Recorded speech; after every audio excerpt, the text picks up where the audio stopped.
আসসালামু আলাইকুম, কেমন আছেন সবাই? আজকে আমি 1 পাউন্ডের মধ্যে একটি হার্ট শেপের কেক ডেকোরেশন করা দেখাবো। আর 1 পাউন্ডের মধ্যে ডিজাইনটা অনেক সুন্দর একটা ডিজাইন ছিল।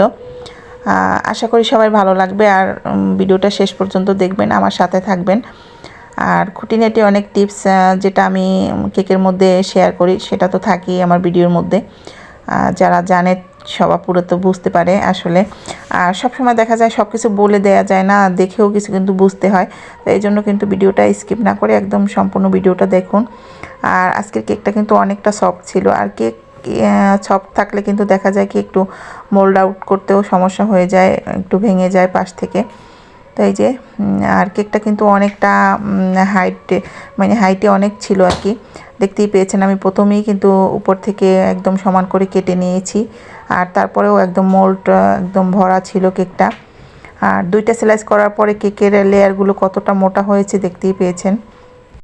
আর এরকম একদম সফট এবং সুন্দর কেক বেক করতে গেলে কিন্তু রেসিপিগুলো ফলো করতে হবে। আমার চ্যানেলে কিন্তু অলরেডি এই ভ্যানিলা কেকের, তারপর চকলেট কেকের রেসিপি দেয়া আছে।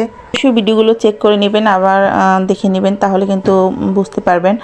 আর সেম রেসিপি আমি চেষ্টা করি যে সবসময় না দিয়ে দেখা যায় নতুন কিছু দেওয়ার বা নতুন ডেকোরেশন। কারণ ডেকোরেশন নিয়ে কিন্তু অনেক আপুদের সমস্যা থাকে, অনেক সময় আইডিয়া পান না যে কী ধরনের ডিজাইন করবেন। তো ডেকোরেশনগুলো দেখলে কি হয় যে আইডিয়া পাওয়া যায় যে না আমি এই ডিজাইনটা করব বা এরকম ডিজাইন করা যায়। তো এই জন্যই আর কি, মানে অনেকেই দেখা যায় বেশিরভাগ আপুদের প্রবলেম থাকে, মানে ডিজাইন কি করবে আসলে আইডিয়া পায় না ওরকম। তারপরে ডেকোরেশন নিয়ে অনেক আপুদের সমস্যা থাকে যে ফিনিশিং ভালো মতো দিতে পারে না, ডেকোরেশন কিভাবে করবে বুঝতে পারে না। মানে ডেকোরেশন তারপর ফিনিশিং এগুলো কিন্তু অনেক আপুই আছে কেক বেক করতে পারে কিন্তু ডেকোরেশন ফিনিশিং এগুলো দিতে পারে না, যার কারণে কিন্তু একটা কেক সুন্দর করে আর কি সবার সামনে প্রেজেন্ট করতে পারে না। তো কেক বেক করা কিন্তু এখন দেখা যায় কি অনেক আপুরাই কেকটা বেক করতে পারেন, কিন্তু ডেকোরেশনটা নিয়েই অনেক আপুদের সমস্যা থাকে। বা অনেক বেকারদেরই মানে নতুন যারা কাজ করে তাদের কিন্তু এই ডেকোরেশনটা নিয়ে সমস্যা থাকে। তো আমি 2টা কেকে দেখতেই পেয়েছেন 2টা স্লাইস আমি দিয়ে দিয়েছি সুগার সিরাপ দিয়ে। আর সুগার সিরাপের রেশিওটা কিন্তু আমি এর আগেও বলেছিলাম যে 1 পাউন্ডের কেকের জন্য 1/3 কাপ সুগার সিরাপে কিন্তু এনাফ। মানে বেশি দিলে দেখা যায় যে পানসে লাগবে কেকটা খেতে। আর 1/3 কাপ পানির মধ্যে 2 টেবিল চামচ চিনি দিয়ে তারপর গুলিয়ে নেবেন। তাহলে আপনার 1 পাউন্ডের কেকের জন্য সুগার সিরাপটা একদম রেডি হয়ে যাবে।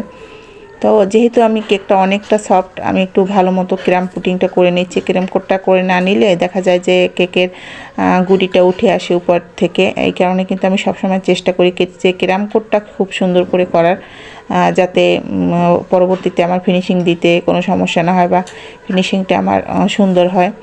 আর আমি কেকের ডিজাইন যেটাই করি না কেন আমি ফিনিশিংটা সবসময় চেষ্টা করি একটু সুন্দর করে দেওয়ার, যাতে মানে দেখতে সুন্দর লাগে। মানে আমার মন মতো যতক্ষণ না পর্যন্ত ফিনিশিংটা আসে আমি যতটুকু পারি আমার সাধ্যের মধ্যে আমি করতে থাকি আর কি।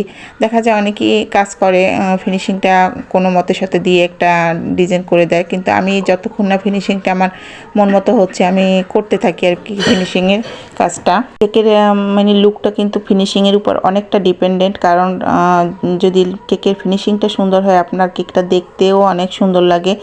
আর মানে যে যতই আপনি সিম্পল বা গর্জিয়াস যে ডিজাইনটাই করেন না কেন কেকের যদি ফিনিশিং সুন্দর হয় আপনার কেকের লুক এমনিতেই খুব ভালো লাগবে। আপনি একটা কেক একদম সুন্দর করে ফিনিশিং দিয়ে আপনি কয়েকটা সুগার বল দিয়ে যদি প্রেজেন্ট করেন তো ওই কেকটাও দেখতে কিন্তু অনেক এলিগেন্ট লাগে। তো এই কারণে আমি বলছিলাম যে সবসময় আপনারা চেষ্টা করবেন যে ফিনিশিংটা যাতে আয়ত্তে আনা যায়, ফিনিশিংটা যাতে সুন্দর হয়। আর এটা কিন্তু একদিনে আসবে না, করতে করতে দেখা যায় হয়। আমার কিন্তু প্রথম দিকে একদম ফিনিশিং আমি দিতেই পারতাম না, আমি অনেক চেষ্টা করার পরে আলহামদুলিল্লাহ এখন মোটামুটি আর কি পারি। তারপর আমার মন মতো কিন্তু সবসময় হয় না ফিনিশিং। দেখা যায় ক্রিম বিটের উপরে, তারপরে ক্রিমের টেক্সচারের উপরেও কিন্তু ফিনিশিংটা অনেকটা ডিপেন্ডেন্ট। আপনার ক্রিমটা যদি ওভারবিট হয়ে যায় আপনি ফিনিশিং আনতে পারবেন না, আবার ক্রিমটা যদি খুব বেশি নরম হয়ে যায় তাহলেও ফিনিশিংটা আনতে পারবেন না। তো ক্রিমটা আপনার স্টিফ হতে হবে এবং ক্রিমটা একদম পারফেক্ট হতে হবে, তাহলে কিন্তু ফিনিশিংটা সুন্দর আসবে আর কি।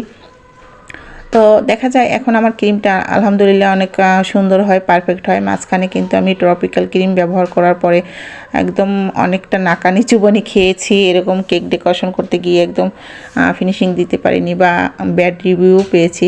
আলহামদুলিল্লাহ এখন কেকের রিভিউগুলো অনেক ভালো আসে, মানে সবাই পজিটিভ রিভিউ করে, নেগেটিভ রিভিউ খুব কম আসে।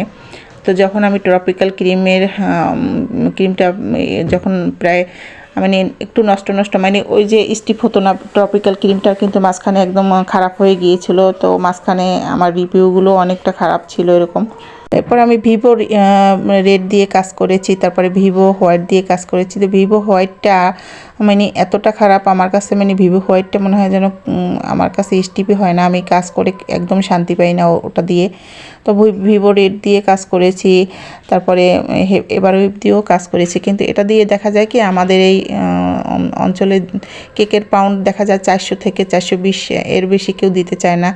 তো যার কারণে আমি ওইকে ভিভো রেড তারপরে এবার ওয়েব দিয়ে কিন্তু কাজ করতে পারি না, কারণ দেখা যায় যখন আমি একটা দামি ক্রিম ইউজ করব কেকের ক্ষেত্রে তখন আমার প্রাইসটা কিন্তু বাড়াতে হবে, কিন্তু কেউই আর কি প্রাইসটা ওইভাবে দিবে না। তো রিজনেবল প্রাইসের মধ্যে এই ক্রিমটাই একদম ঠিক আছে, আর এই ক্রিম দিয়ে কাজ করে আলহামদুলিল্লাহ আমিও শান্তি পাই, আর রিভিউ খুব ভালো আসে। তো অনেক আপুরাই জানতে চেয়েছিল আমি কোন ক্রিম দিয়ে কাজ করি। তো আমি এর আগে আমি ট্রপিক্যাল দিয়ে কাজ করেছি, এখন আমি ইনস্টাশিপ দিয়ে কাজ করছি, আর ভিভো রেড ভিভো দিয়েও কাজ করেছি। মানে প্রায় আমার অনেকগুলো ক্রিমই ট্রাই করা হয়ে গেছে। তো এখন ইদানিং মানে ইনস্টাশিপ দিয়ে কাজ করে আর কি রিভিউটা ভালো পাচ্ছি, তো যার কারণে ইনস্টাশিপ দিয়ে কাজ করেছি। মাঝখানে ইনস্টাশিপের মানে রিভিউ ভালো ছিল না, মানে টেস্ট ভালো ছিল না, যার কারণে কাজ করিনি। তো এখন আলহামদুলিল্লাহ রিভিউ ভালো পাই, যার কারণে কাজ করি।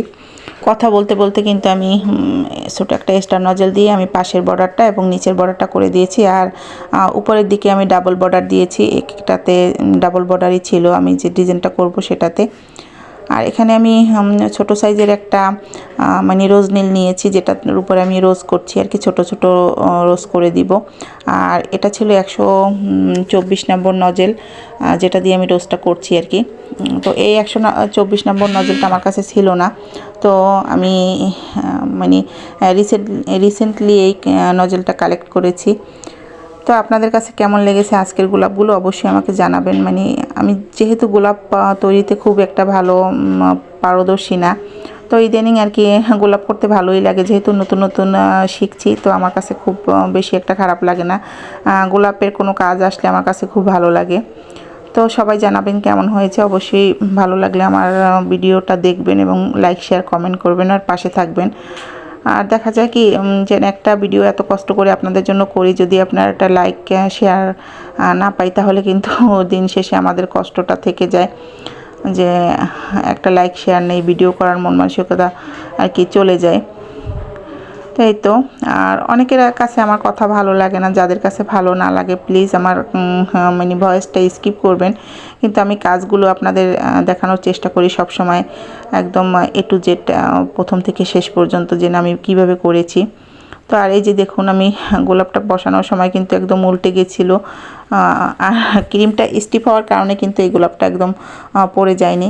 আর এই ক্রিমটা আমি কিছুক্ষণ আগে আর কি একটু রেড কালার দিয়ে রেড কালারটা করে আমি একটু ফ্রিজে রেখেছিলাম, কারণ রেড কালারটা দিতে গেলে একদম টকটকে লাল কালার যদি আমি আনতে যাই তাহলে কিন্তু আমাকে বেশি পরিমাণ কালার ইউজ করতে হবে। এই কারণে কিন্তু আমি কিছুক্ষণ আগে আর কি কালারটা মিক্স করে কেকটা ডেকোরেশনের আগে আমি ফ্রিজে রেখে দিয়েছিলাম। আর এতে কিন্তু দেখা যায় কালারটাও একটু ডিপ হয়ে যায়, আবার ক্রিমটাও স্টিফ হয়ে যায়। তো আপনারাও এই কাজটা করবেন। দেখা যায় কেকটা যখন ফিনিশিং দিবেন তার আগে আপনারা আর কি কেকটাকে যে কালারের কেক সেটা আর কি ক্রিমটা আর কি করে ফ্রিজে রাখার চেষ্টা করবেন একদম কালার দিয়ে, তাহলে কালারটা আর কি ডিপ হয়ে যাবে, আবার কালারটা স্টিপ হয়ে যাবে আর কি ক্রিমটা। তো এখানে আমি ছোট্ট আরেকটা স্টার নজল নিয়েছি, যেটা দিয়ে আমি পাশে এবং সাইডে সব জায়গায় ছোট ছোট রোজ দিয়ে দিচ্ছি। আর এটা দেওয়ার পরে কিন্তু কেকটা আরও সুন্দর লাগবে। আর এখানে আমি একদম শ্যাওলা কালারের ডিপ শ্যাওলা কালারের ক্রিম করে নিয়েছিলাম, সেটা দিয়ে পাতা করে দিচ্ছি। আর এই পাতাটা কিন্তু আমি কোনো নজল দিয়ে করছি না, এটা আমি পাইপিং ব্যাগ দিয়েই করি। আর আপনারা হয়তো সবসময় খেয়াল করেছেন যে আমি যতগুলো কেকের মধ্যে পাতা ইউজ করি সবগুলো কিন্তু আমি পাইপিং ব্যাগ দিয়েই করি। আর এটা দিয়েই আর কি, পাইপিং ব্যাগ দিয়েই পাতাগুলো সুন্দর হয় সব সময় নজেলের থেকে, আমার কাছে যেটা মনে হয়। আর আমি খুব বেশি একটা নজেলও আমি ইউজ করি না এই পাতার ক্ষেত্রে, বা আমার কাছে নাইও ওইভাবে, কারণ যেটা আমার প্রয়োজন না আমি চেষ্টা করি সবসময় প্রয়োজন ছাড়া জিনিসগুলো আমার কাছে না রাখার, যেগুলো আমার প্রয়োজন ওইগুলোই আমি কালেক্ট করার চেষ্টা করি।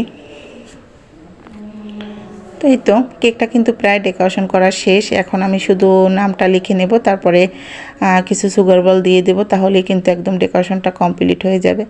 তো এই যে দেখুন, তারপরে একটু লিখে দিয়েছিলাম যেটা আপু লিখতে বলেছিল, আর কিছু হার্ট দিয়ে দিয়েছিলাম ছোট ছোট করে ক্রিম দিয়ে। তো কেমন হয়েছে ফাইনালি কেকটা, আপনাদের কাছে কেমন লেগেছে অবশ্যই আমাকে কমেন্ট করে জানাবেন। ভালো লাগলে অবশ্যই আমার পাশে থাকবেন। আবারও নতুন কোনো ভিডিও নিয়ে হাজির হয়ে যাব। সেই পর্যন্ত সবাইকে ধন্যবাদ আমার সাথে থাকার জন্য। আল্লাহ হাফেজ।